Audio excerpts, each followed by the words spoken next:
Following President Lincoln's election, leaders of South Carolina met on Christmas Eve, 1860, to adopt Articles of Secession. Within 6 weeks, 6 more states had joined them, and they formed the Confederate States of America.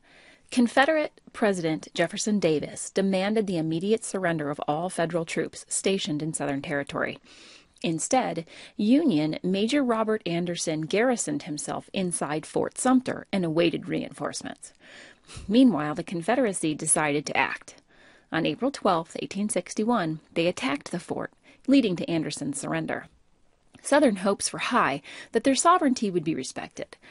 Even when President Lincoln called for 75,000 volunteers to crush the rebellion, both sides expected that the dispute would be quickly resolved in their favor. They were wrong. What unfolded over the next 4 years was the deadliest war in American history, taking the lives of as many as 750,000 soldiers. Of course, we know how the war ended. The Union won, the Confederacy was destroyed, and slavery was abolished. I hope I didn't spoil that for any of you. But why did it take so long and have such high costs? Because, despite what some people believe, the North didn't have all the advantages. A simple bulleted list might make it look like they did, yet for just about every factor in their favor, there was a big but. For example, the North had twice as many men, but most able-bodied men were conscripted in the South, leveling the size of the armies. So how did the U.S. finally win? That's a long story that will take several lessons to discuss. For now, let's start by looking at what each side had going for them. The North had the numbers, period. When it came down to men of fighting age, the Union had the edge by about 2 to 1. But like I just said, a lot more Southern men were willing or even excited to fight.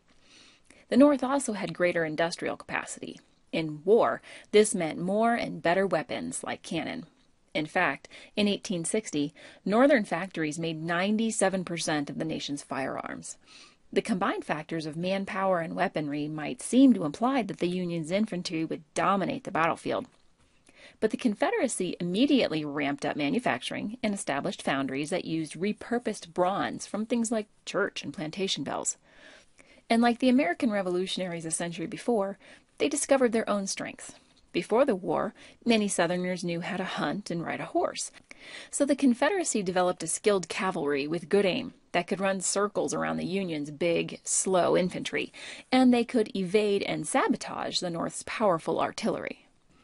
All of the U.S. Navy remained in federal hands, and they instituted a blockade of the South shortly after the war started. The blockade certainly cut off their income stream from cotton exports, but the Confederacy didn't need to import much for survival. Their agricultural economy kept the army fed, at least for a little while, and blockade runners managed to supply enough of the necessary foreign goods to keep them fighting for at least 4 years. A bigger problem for the South was transporting all of these men and goods to the battlefields. There were half as many developed roadways and train tracks in the South, but they had an intimate knowledge of the waterways and used them efficiently. And once the Union Army was on their turf, the South might have even had a slight advantage in terms of transportation. And the same was true for communications. Not only was the South able to compensate for all these seeming disadvantages, they had many strategic advantages that actually gave them the upper hand early on.